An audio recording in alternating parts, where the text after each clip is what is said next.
Hello, I'm Derek Smalls, and you're watching, or listening, or both, to Rock Shop Live with Eric Broadbent. He's the Bent Broad.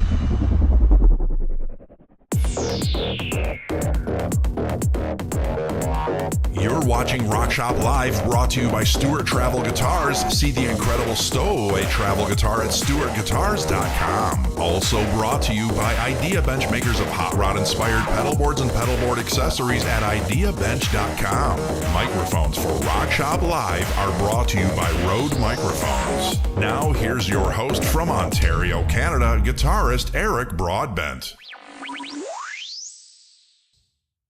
Good afternoon, everyone, and thank you for joining us for this Wednesday afternoon edition of Rock Shop Live. My name is Eric Broadbent, and it comes with extreme pleasure to welcome our extremely talented guest, first time here on the show, as I mentioned, international guitar sensation, guitarist Joe Satriani. I'm going to bring him on right now. Joe, how are you?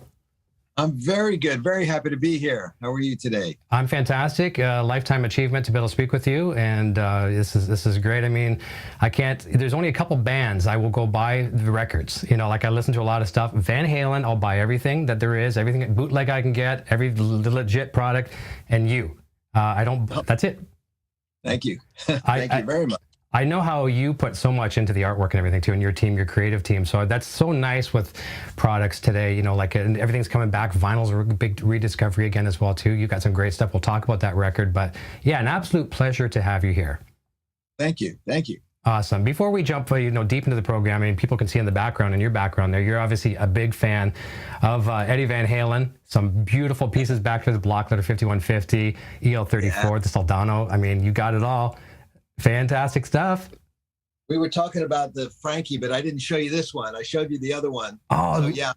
I've got two that I play when I just want to play, pay homage to the great Eddie. There you go. There you go. Well, as I said at the start here, like there's like two bands I really go out and physically buy, the material, because I want to have that touchy-feely look at everything on it. But Van Halen, you and Eddie Van Halen were the biggest influences in my life, and I'm just curious. It's sad we've lost him, and I think his spirit lives on even stronger now. I'm curious to see what your take is on how he influenced you as a musician.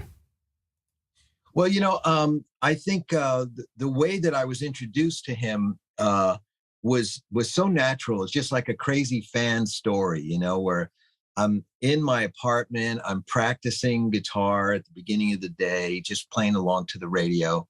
I lived across the street from a guitar store where I had started teaching guitar. So it was kind of a normal thing to do, just to get my chops up for the day before I walked across the street and started teaching.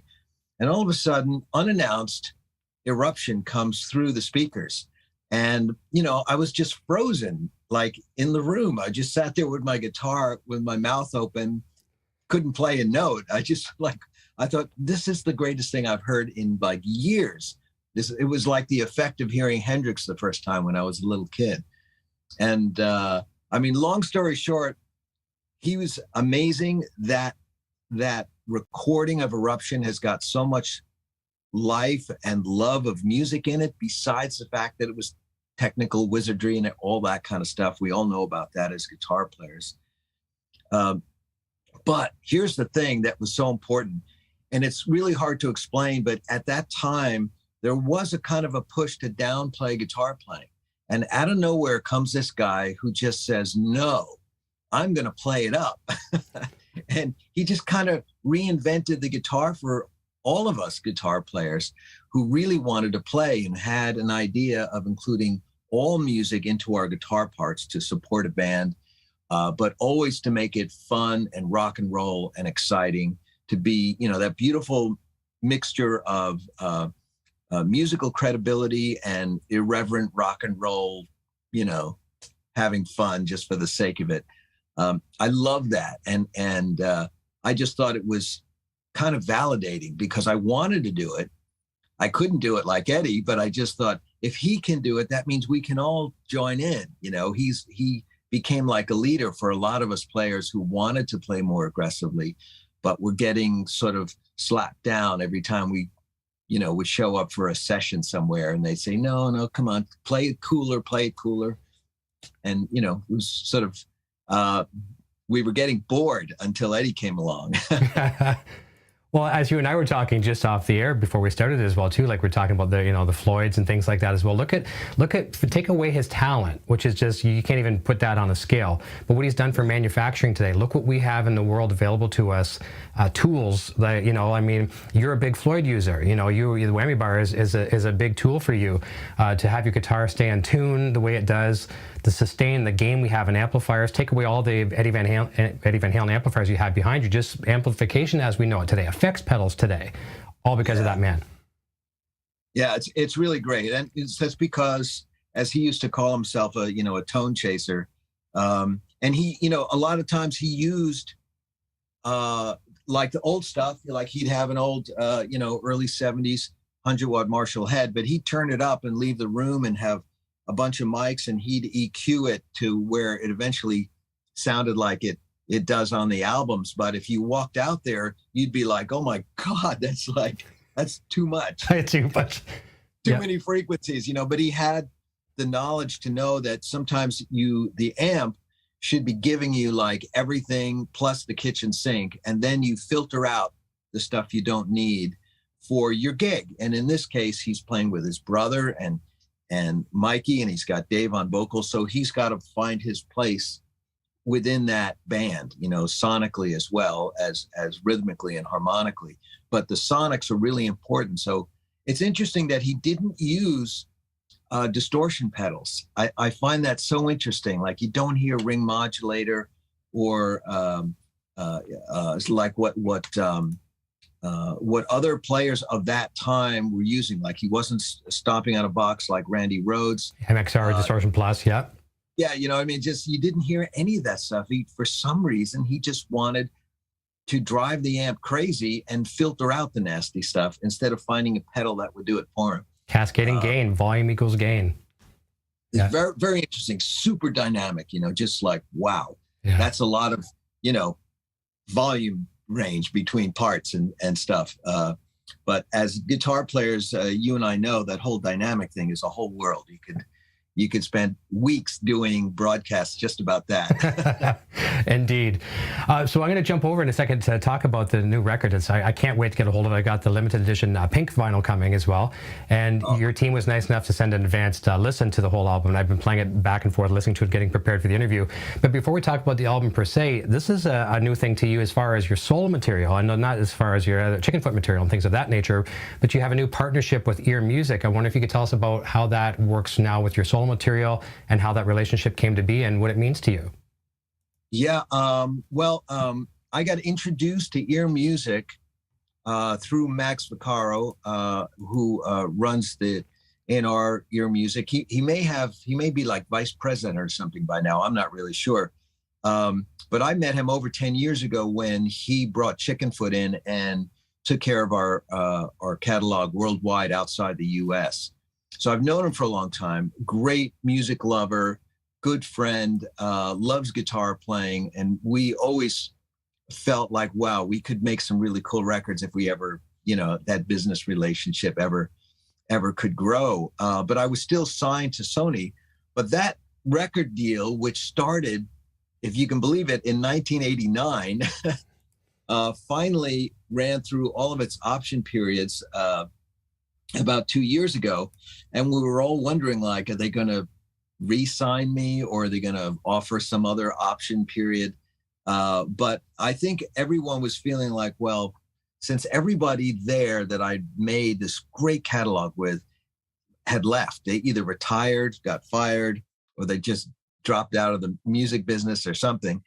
I felt like, well, I don't know anybody at Sony anymore. It's like they've all moved on and my deal's coming to an end. So maybe it's a good time to call Max and see if he's still interested in doing something crazy. So that just sort of happened just as we were releasing Shape-Shifting and the lockdown started. It was a very tumultuous time, just in terms of my little micro world of what to do about touring and releasing records and the record deal and where to go next. So, but I'm so happy that I landed at earMUSIC because they gave me full artistic license to dream up a fantastic album that is bigger in scope than I ever thought I'd be able to make.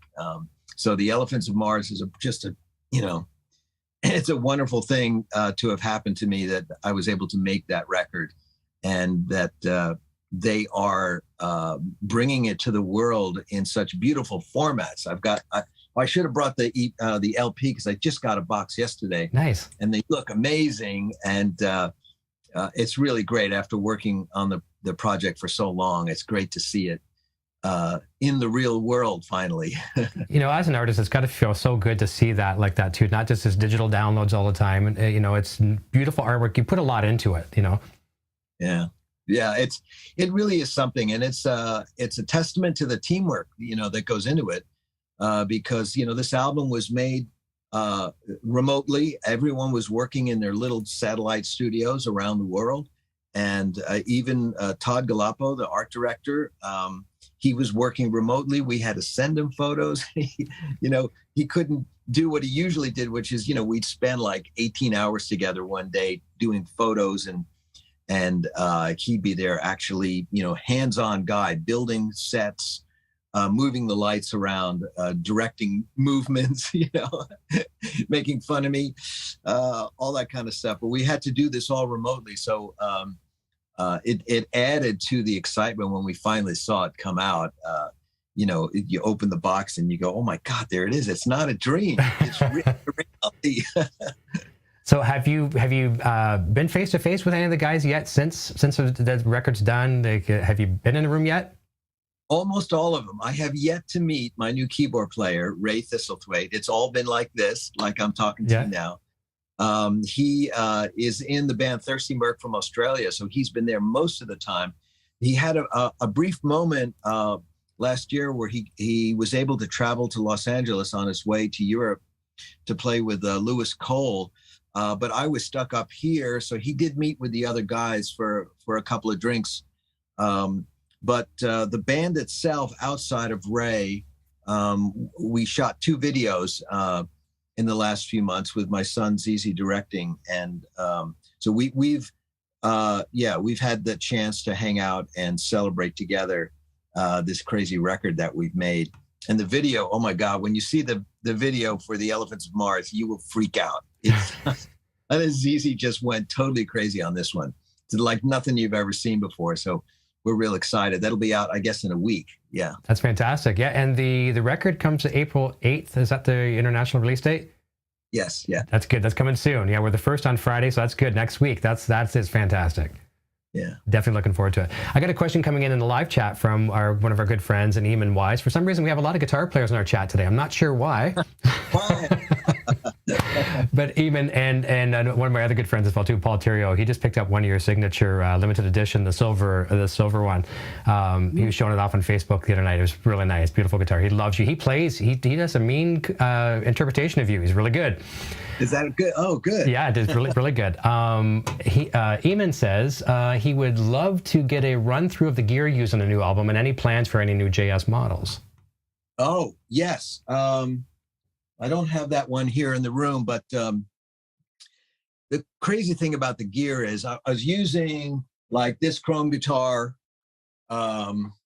this looks probably awkward, me reaching off camera like that. Oh, it's all good. This guitar sounds so thick. It's really amazing. You never know with guitars, you know.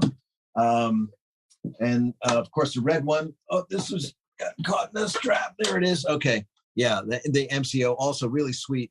These things, you know, they've got basswood bodies, and the chrome and the Paisley guitars use alder. So there is a slight change. I think the alder body ones are just tighter, a little bit more aggressive in the mid range, which is really cool.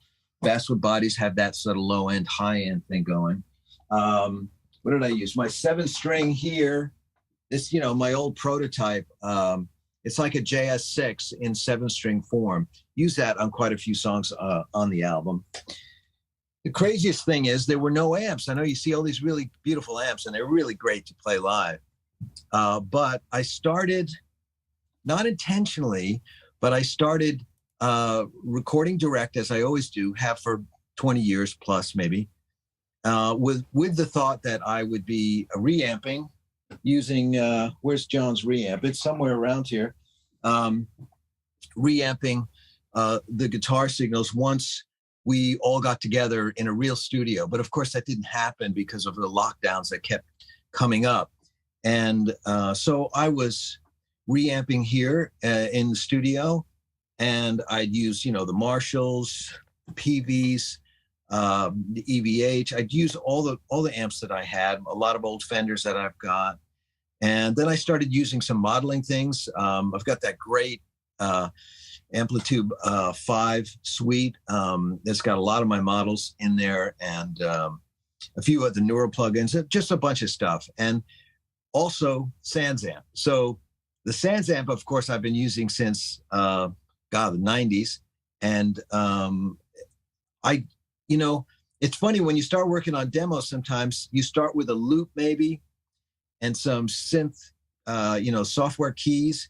So the dynamic range isn't like a real band in a room, right? So that means the volume is a bit contained. So sometimes those modeling plugins sound really good. They sound huge. But then once you get somebody like Kenny Aronoff to play on a song, you suddenly your guitar sound shrinks. Yeah. It's really interesting when you compare it against, modeling stuff against real world, recorded musicians in a room. So in this particular case, when I would send all the guitar tracks to Eric and Greg, my engineer and mix engineer, we would listen to all of them and say, well, okay, the vintage Marshall has that sound, and the new signature Marshall has that sound and everything. Then you get to the SansAmp and you go like, wow, that thing sounds huge.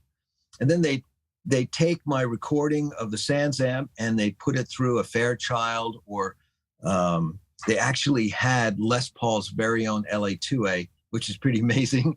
And that thing just got bigger and bigger. And it kind of blew our minds that the SansAmp PSA1 plugin by Avid, very old plugin, sounded better on every single song, whether it was super clean chimey guitars or really over distorted guitars with a couple of pedals in front. And we didn't really plan on it, and it didn't even register until we mixed the album. And I was having a conversation with Erica Dia about it, and we said, can you believe it? We use SansAmp on every guitar track. So I don't know what to say other than it just sounded so big. It was so much more dynamic than the usual way of reamping and re-recording with real live amps and all of the modeling suites that we had available to us. And, there's a real bass guitarist and a real set of drums in a room. So the recording is very natural sounding. So it's not like we were, dropping a guitar solo on an EDM track that's already kind of squished, Yeah. It's rock and roll. So it had to work hard, but it really lived up, to its promise. I'm really glad you said that, and we'll do a quick segue because of this, and I told you a little bit about this off the air. I sent John a message, and I asked him this question because I was recording demos, and I use Helix for everything. And I loved my tone. I'm Helix native, a software base, right? And I love my tone so much that it was, in my opinion, the best tone I've recorded. I can't stick a mic on a cabinet and get a good tone. I can't do it. And I asked John his opinion, and I won't quote him on what he said because it's not fair without him being here. But he did bring up the fact that you looking for the Rockman back in the day, and that was kind of that was your first kind of take on that, kind of a modeler, so to speak. But of course you've mentioned plugins now, but do modelers, and I see one behind you back there, looks like a fractal possibly. Is that what I'm seeing? Yeah.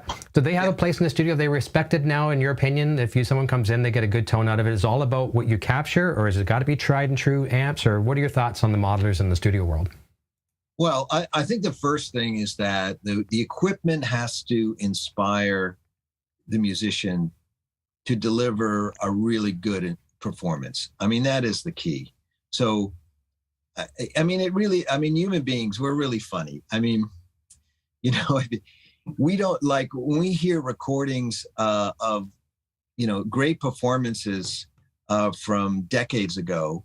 We don't know if the guy playing the guitar, the harmonica, or the bass, whatever, just picked up the thing that somebody handed to him 10 minutes beforehand, hated it, but said, well, I got a gig to do, so I'm going to do it.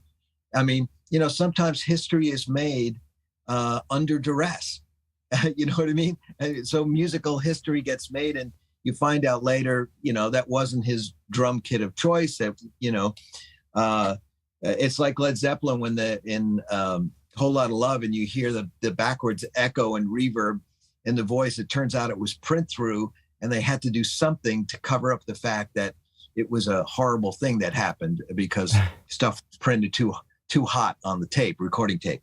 So there are all kinds of things that happen, but as recipients, as fans, of music, we just take it in. If we like it, we like it. And we say, well, because I like it, that whatever that guy was using, whatever that woman was playing, that is the thing that is now, what we trust as being the authentic, but actually it's not.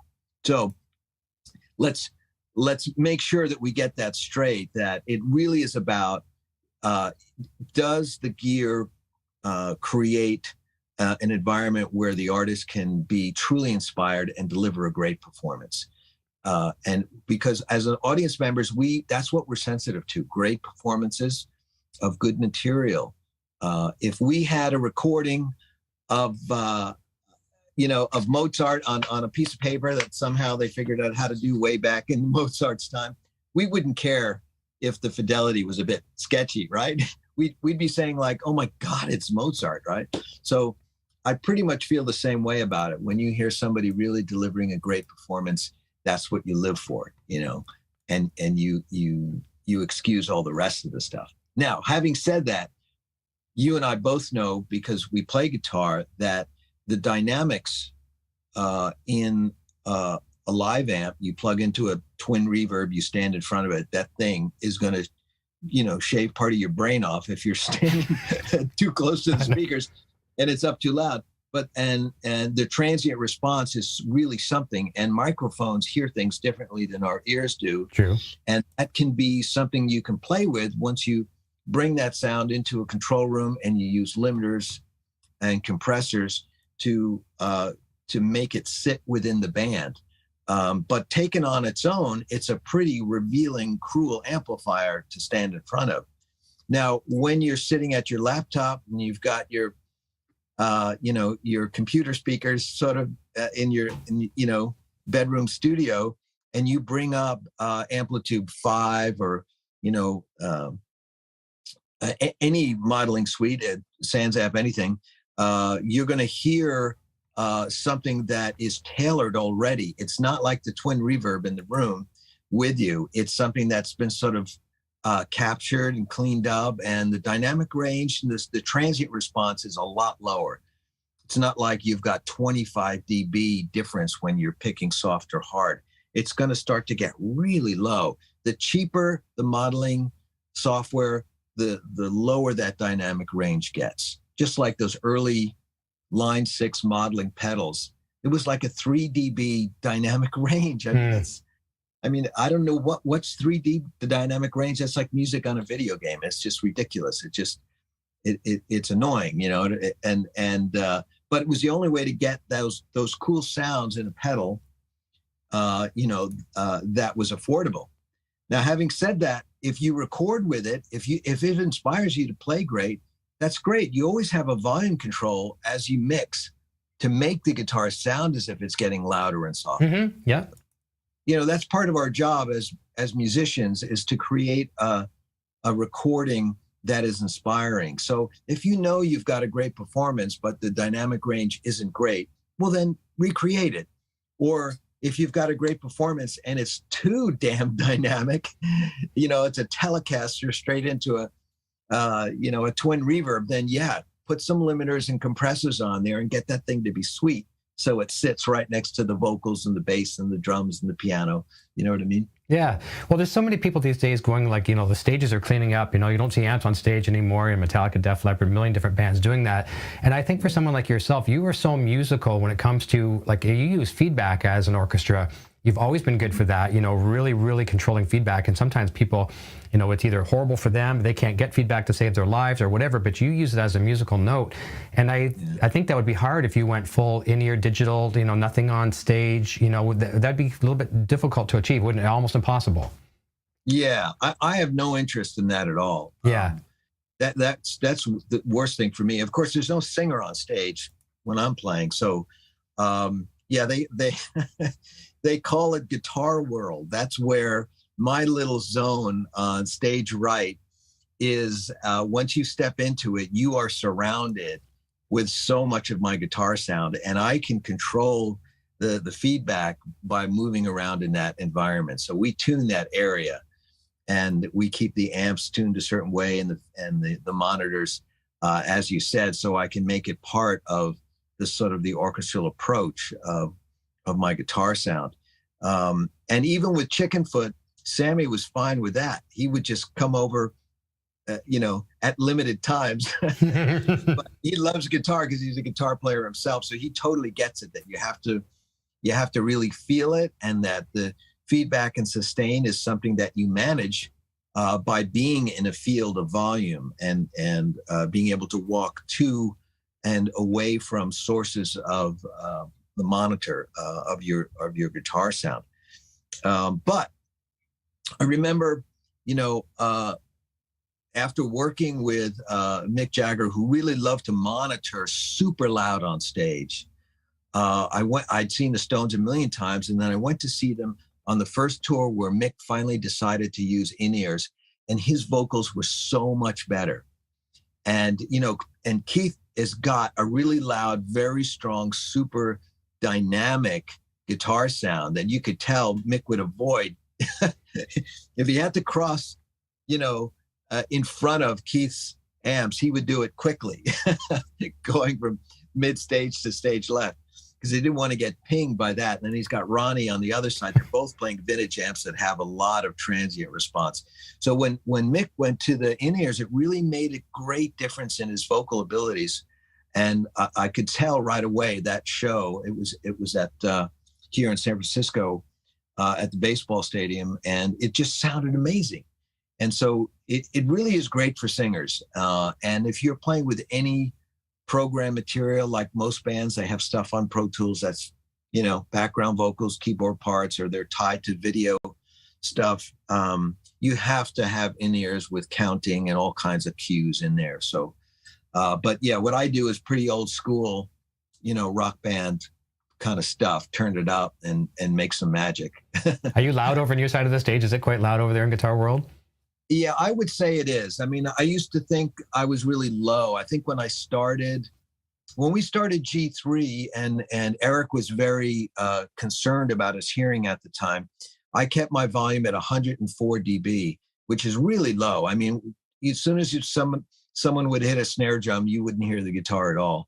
But I got used to it, and it was a way to get Eric to stay on stage. Otherwise, he'd just walk off, But I noticed, Steve played really loud. He was up 114 dB or something like that. And so I slowly started to creep up in volume. And then when I ditched the distortion pedals and went to using my signature JVM head, then I was using the amp for all my gain. And I decided just to turn it up, because the Marshall amps really do need to get past about 110 before they start to get less fizzy and more natural sounding. It's just the way that they're built. They just have, the power amps have to be really working for that beautiful Marshall tone to finally bloom, So it is kind of loud, but I've always worn earplugs. So it's a funny thing. During sound check, I go out, I get my sound, I make sure everything's right. But before the band starts playing, the foam earplugs go in and my hearing gets protected from myself, but from cymbals. I mean, that's the cymbals and the snare drum will kill you. So, thankfully I can still hear really well. But that's because I've been wearing earplugs for 35 years, I'm sure it couldn't have been like an overnight instant gratification going from the overdrive pedals to using the amp for full. Was it a bit of a learning curve for you? Or did it feel smooth? My studio experiences prepared me for that, because I wasn't using distortion pedals for a long time. It wasn't until this sort of surprise solo career suddenly materialized. You know, when Surfing with the Alien was released, I didn't have a solo act. I'd never walked on stage and led an instrumental show. I didn't have a band. So all of a sudden, for the first 3 weeks of January of '88, I had to go out on tour and figure out how to do it. And I thought, well, I'm not going to lug around vintage Marshalls. I didn't have the money to do that. We were doing this really tiny tour, you know? And so I thought the only way to do this would be to get the sound in a little box, which was the DS1, and figure out one amp that I could play with, and it would sort of take a little bit of the buzz off and just add a bit more punch to the sound. And that wound up being any basic 100-watt Marshall that had a good, clean sound. So I would basically, I would be lent all these different Marshalls wherever we went. I didn't really have a consistent rig at that time. But that only lasted 3 weeks. And then all of a sudden I got the gig with Mick Jagger, and there were no pedals. It was just straight into amps for a good number of months that year. And then when I wasn't with him, I'd go back on the road and I'd have the two Marshalls and the DS1. I tried using the Chandler tube driver that I had used in the studio for songs like Surfing and Satch Boogie, but it didn't work live. It was too noisy, too finicky. I couldn't depend on it, you know. The Boss pedal was very dependable. It didn't sound perfect, but I could take that sound with me anywhere in the world and get to that spot. And I thought, this is the most important part, that I've got to get to a level where I'm inspired to give the audience a good performance. And if there's 10% missing in the mid-range or the low end or the high end, I don't think that's as important as me giving a good performance. So that was my rationale behind it. But jumping, to just using the amps, that was a relief, because I mean, I was in the studio just plugging straight into, the Wells amp or that 5150. I mean, the year it came out, I started using it on the albums. And to me, that sounded great. And it's just, I couldn't get it to happen on stage. That was the problem. It was either noise or it would only work for half the material. And since I had a lot of material to play, I needed something that would sort of cover all that. But a lot of these amps are very specific. They do that one thing, like the EL34 EVH. It really does late Eddie sound. It doesn't do the early Eddie sound. No, no, very modern. So, yeah, very smooth, very aggressive, but kind of thin in a way for, let's say, my gig, playing melodies and solos. Nothing beats the JVM for that. It just holds the full tone of the guitar all the way up the neck. And if you're like me and you've got to play these melodies high up the neck all night long, you don't want a skinny, shrill sound. You need something that's big and warm. Guaranteed. I'll say this very quickly as well too. You mentioned the Boss pedals. I copied you for so many years when you were doing, pedals were your thing. Well, you still are, but somewhat. The dual DD3s, to have one in there somewhere around 250 to 300 milliseconds, and then one about 550. Man, that was beautiful. It was good. Thank you for that tip. Really interesting how that worked out. It worked good. Yeah, you did it well. We got a question from Maggie in Toronto. She says, now we're going back to Elephants of Mars, and this is a tough one to answer probably, because it's like asking who's your favorite child if you have multiple children. But she has her tickets, by the way. She's from Toronto. Says, is there a song on the new album that moves you the most, or it's closest to your heart?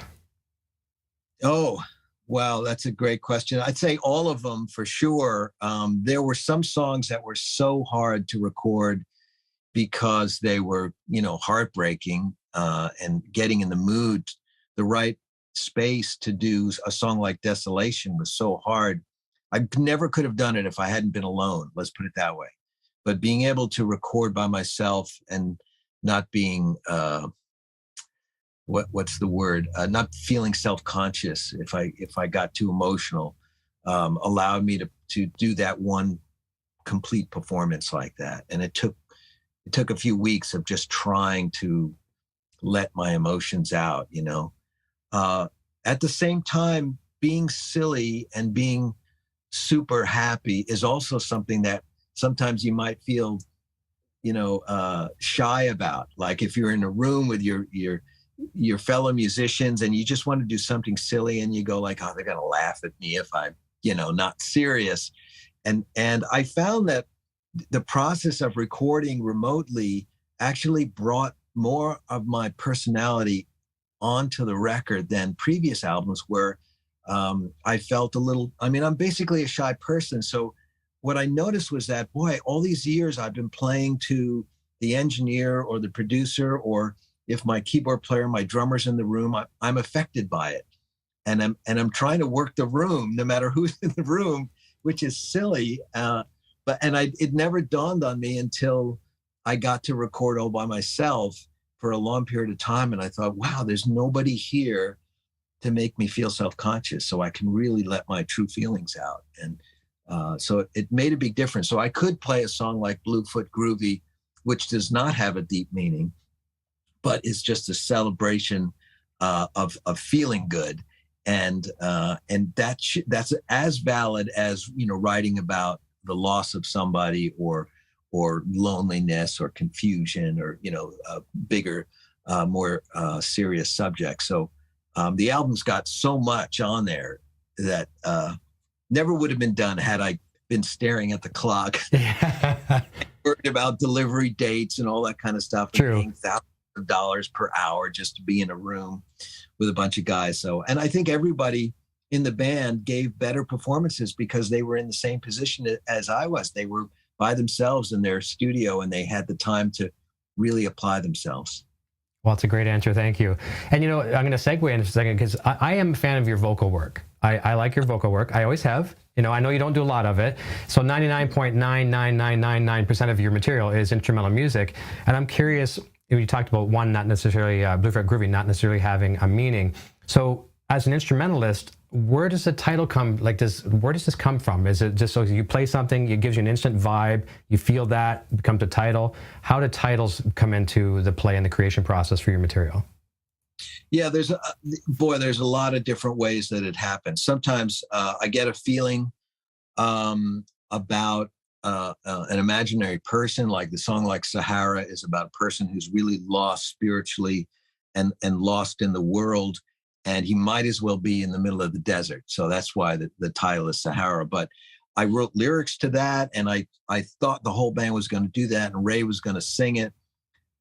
In the end, it turned out I had to rewrite it to be an instrumental, but I had this full character and vocal image in my mind of this sort of Kurt Cobain, John Lennon singing words, but the sound of his voice was telling you another story. And in the movie, in my head, it was Jared Leto was the actor walking in the streets of New York City, nobody around, the place is post-apocalypse, and he's, you know, out there screaming for help.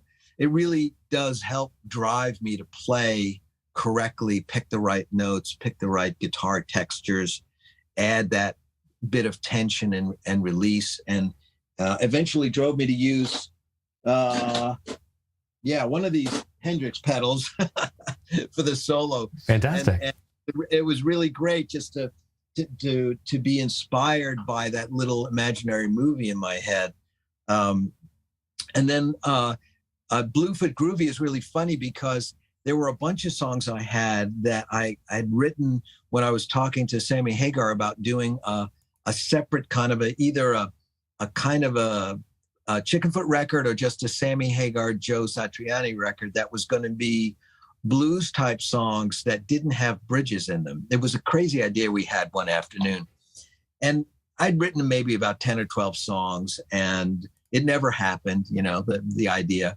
But I kept going back to this one song that I thought was really great. And I wound up writing a bridge for it and everything, but I never changed the title because Sam never wrote the lyrics to it. So it just kept going until finally we're going to mix the record. And I was telling Eric, I haven't come up with the title yet for this one. And he said, no, Bluefoot Groovy. No one knows what that means. It's perfect. So sometimes there is no meaning, you know, it's just a feeling, right? You know what it's about, but you know, I think I used to sing something like I Could Make You Happy or so. I was trying to, it was some kind of a image I had about Sammy trying to sell himself to this woman that he wanted have fall in love with him. That was the scheme I was trying to sell, and I guess it never happened. Okay.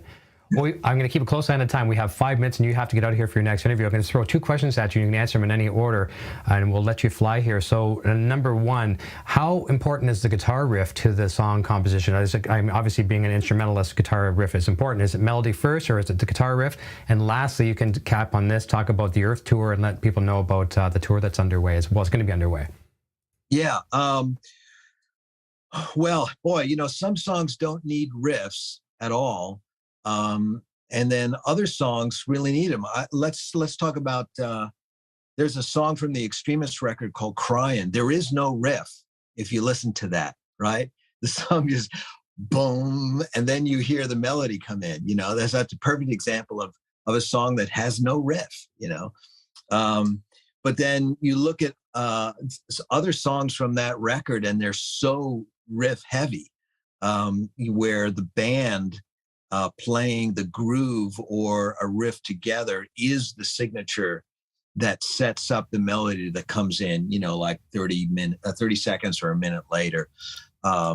Same on this new album. There are quite a few songs where they play around with what is the important thing here. Is it the riff or the melody? I think the other answer to your question is that when you write a piece of music, the question you ask yourself is, am I adequately expressing the meaning of the song to the audience? And then if you feel like it's lacking, then you go, well, I've got to build it up. I've got to re-explain. I've got to add to the chords or the melody or something like that to make it work. And it may turn out it's missing a riff, an introductory kind of a thing. So sometimes they come by accident. The song Pumpin' did not have that funny little funky introduction in the beginning. That was something that when I was listening to all the takes that Kenny had done, he was just goofing around during this breakdown section.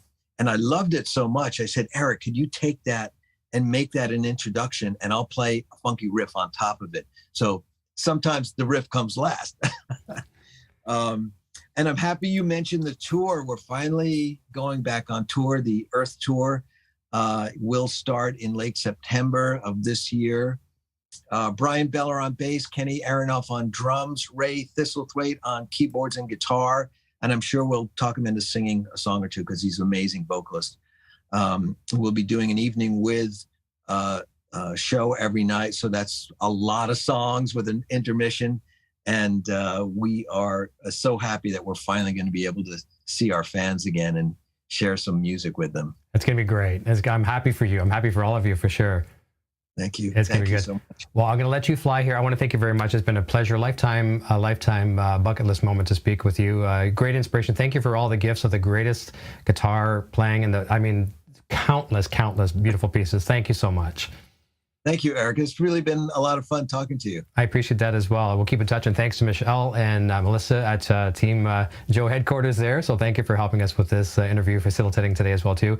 And have a great tour, a successful one out there, and we'll look forward to seeing you on the road for sure. I'm going to say goodbye to you off the air. Everyone, thank you so much for tuning in. It's a fast one today, but Joe's a busy man, lots of interviews.